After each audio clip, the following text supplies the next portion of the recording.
What's up guys, my name's Brandon and another week, another iOS beta. So today Apple released iOS 11.1 Developer Beta 3. And as you can see here, this is a very small update coming in at 154.1 megabytes here on my iPhone 8 Plus. And of course I was coming from Beta 2 before that. Now, the first thing you're gonna notice when the screen pops up is that for the first time in iOS 11.1 beta history, we do not have a list of changes or fixes here on the notes. So in the first two betas, we got specific notes on what was fixed in that version. But as you can see here with Beta 3, we have nothing there. It's just the generic message like it used to be. So that means we probably can't expect too much, but there is a major change coming here with Beta 3, which I'm going to talk about here in a minute. But first, let's talk about the build number here. So we can see the build number 15B5086A. So of course, still a long build number as we are expected to have some more betas here with 11.1. So let's go back to the home screen now and talk about some of the changes and bug fixes here in iOS 11.1 Beta 3. So you're not going to notice anything visually that's changed here in Beta 3. There's no new settings panes or anything like that. There's nothing new on the home screen.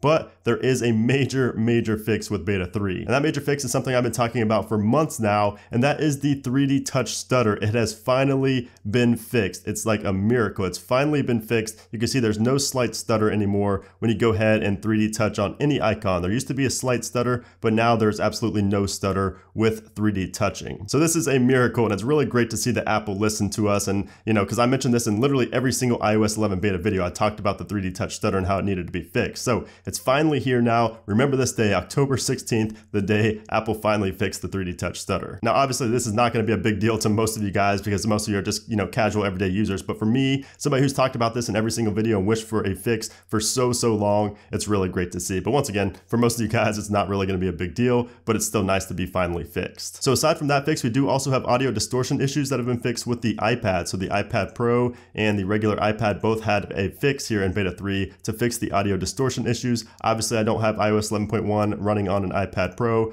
but that has been fixed. Now, another thing that people were talking about was the home button delay. So apparently that has been fixed as well. I never really experienced much of a home button delay going from the multitasking window, the app switcher right here, and then going back home. Some people reported, home button lag, issues with the home button lagging and things like that. But apparently that has also been fixed along with the 3D touch stutter. But once again, with my iPhone 8 here, I never ever had that issue. And then I should also talk about the mail issue. So if you guys remember in my iOS 11.1 Beta 1 video where I told you not to install iOS 11.1 and how terrible it is, it's basically like a rant video. The mail issue was one of the biggest issues in that video, but I have finally figured out how to fix it. So all I did was go into settings, deleted the accounts, and then added them back, and then that did fix it. It's ridiculous that I had to do that, but that was a bug that I was facing. I know it wasn't very popular, not too many people had it, but that was something I was facing and I fixed it by deleting and re-adding the accounts. Now, as far as battery life on iOS 11.1 Beta 2 was actually pretty good. It was about the same as I was getting on 11.0.3, the public release. So I can't really complain about that at all. As far as the battery in Beta 3, obviously it's way too early to tell, but I will be talking about that in my follow-up video. And if I don't make that follow-up video by the weekend, I will be mentioning how battery and performance have been in the iOS 11.1 Beta 4 video next Monday. But anyways, guys, that's pretty much it for this video. iOS 11.1 finally fixed the 3D touch stutter issue that everybody with 3D touch devices has been facing, whether you knew it or not. But other than that, there's really nothing else that has changed here in 11.1 Beta 3 besides just some back-end bug fixes. But anyways, I hope you enjoyed this video. If you did find anything else new in iOS 11.1 Beta 3, let me know in a comment down below. And if you did enjoy the video, also make sure to give this video a thumbs up. Also make sure to subscribe for a lot more iOS 11 beta coverage. You guys know I bring you videos on every single iOS beta. But anyways, guys, thanks again for watching, and I'll see you soon.